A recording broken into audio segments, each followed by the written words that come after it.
in a bottle. What's it called? Mama and Bebe or whatever it's called. Yeah, and it doesn't smell. Okay. Yeah, so it doesn't smell. So you can't stick to it that they hang. It doesn't smell anymore. There's refined shea butter. Okay. Coming back to the picky chooser life. Okay, I will still ask. You are a radio presenter, and your job is more like to entertain and educate the youngsters out there. Most of them are watching you, and then they want to learn from you. How do you give messages to them? I'm not saying don't get married, but pick wisely. Because nowadays we're in a society where how many times you met somebody's getting married and then 2 years ago, hi, say Vitasna. One of the reasons why I tell people I'm not married, I'm a Christian. I believe till death do us part. So the first guy who asked me to marry him, I told him, make sure you know what you're getting yourself into. Kids nowadays, their attitude to marriage, they get married and they expect it to be a bed of roses. What they forget is roses have thorns in it. You know, there's the beautiful part and there's also the pricky part. So just because it pricks you doesn't mean the beauty is not there. Okay. So they have to learn how to take both. People give up too easily when it comes to relationships and marriage. And I would advise, don't rush into it.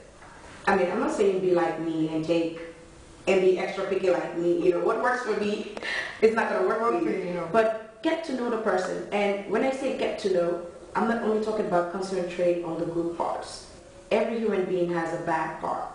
And so when you're picking a mate, make sure you love not only the good part, but if you don't love it, you can tolerate the bad habits. Everybody has them.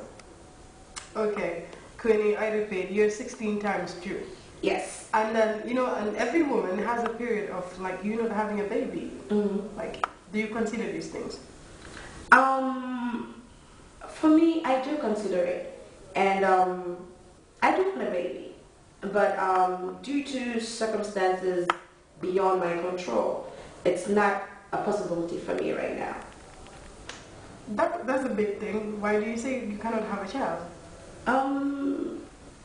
Mostly due to God and medical reasons. I don't want to get into it. But if it was my choice, like I said, I have a family of 8, at least 8 kids running around. That's beautiful. Okay, going back to that part where you say Gambian men are not romantic. You said Gambian men are not romantic. No, I'm saying when people say that, it's wrong. It depends on your perspective of what romance is. Okay. Okay. A white person's idea of romance and bringing you roses cannot be a Gambian man's idea, because that's not how we raised. I feel like in Gambia, when our idea of romance, based on our culture and tradition, is a man marries you and provides for you and your family.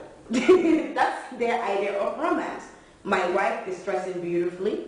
My kids are not hungry. That's her idea, because our culture, we don't date. We just got introduced to dating not too long ago.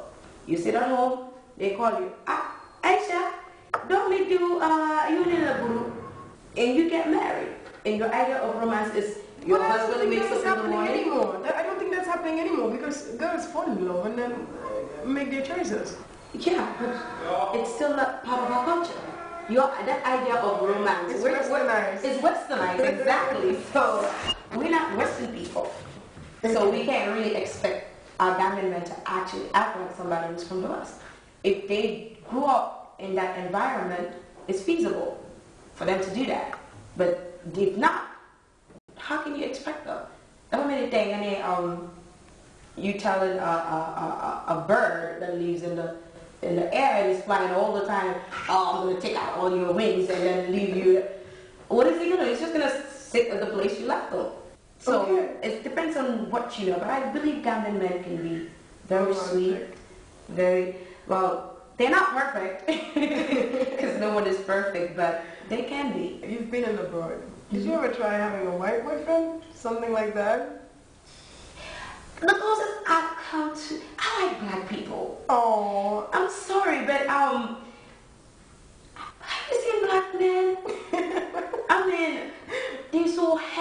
they come in all those different shades. You know, you can have the light skin, the in-between chocolate one, the really dark one. You can even have the kitten. You know, like we have different shit. And white people, they just, I'm sorry, white.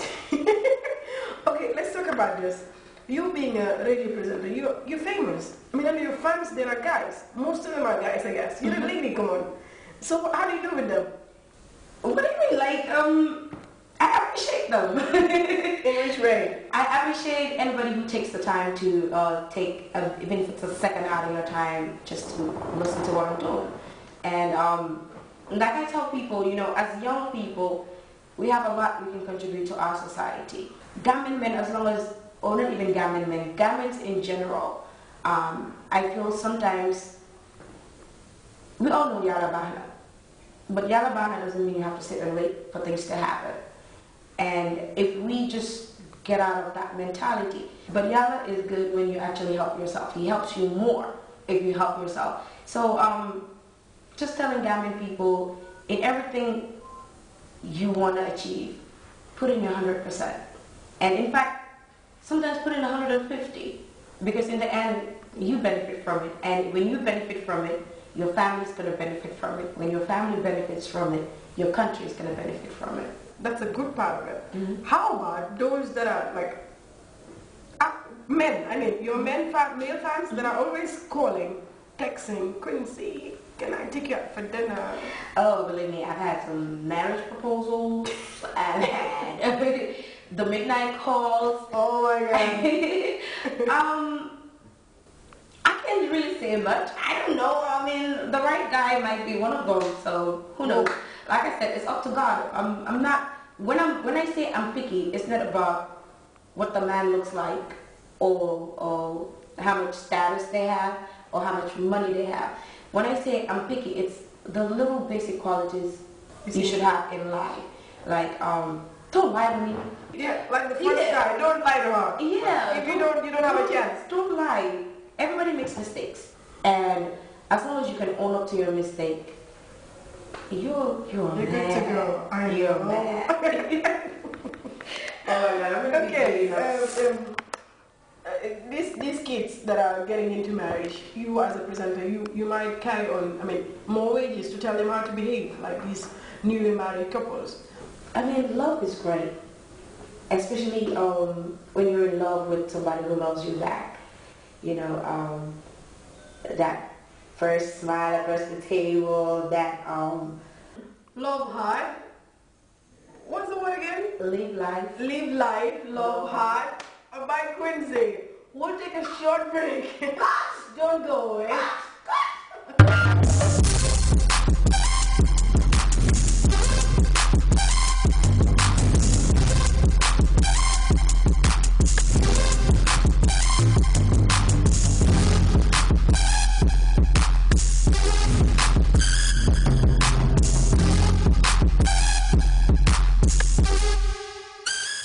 So, you just heard the door, and I have a surprise for you. This is a young girl, a Gambian, that wants to become a model. And I've informed her that I'm going to have a prominent guest here. So, she's going to ask you a few questions. Fatou, please come and join us and ask your questions. Hello. Hi. How are you? I'm fine, and you? I'm good. Man di ma laajte mooy comme soo bëggee nekk modèle da nga war a wone sa yaram bi ndax parce que ñun suñu aada ñun fuñ jógee nekkut very it's not made ñu daal ñu wone suñu yaram bi te suma waajur duñ ma bàyyi ma won suma yaram bi yooyu noonu so loolu laa ko bëgg a laaj ndax foog nga wone sa yaram bi yëpp ndax mun ngaa nekk modèle. Wow. What Fatou is... I just want to have a beautiful language. It's so beautiful. Yeah, it's nice, isn't it? I wish I could speak it properly, so I could only speak it on TV and such, but yeah, maybe later. What Fatou was asking is basically that, you know, in our religion, no, not in our religion, in our traditions, it's not allowed for women to show a lot of their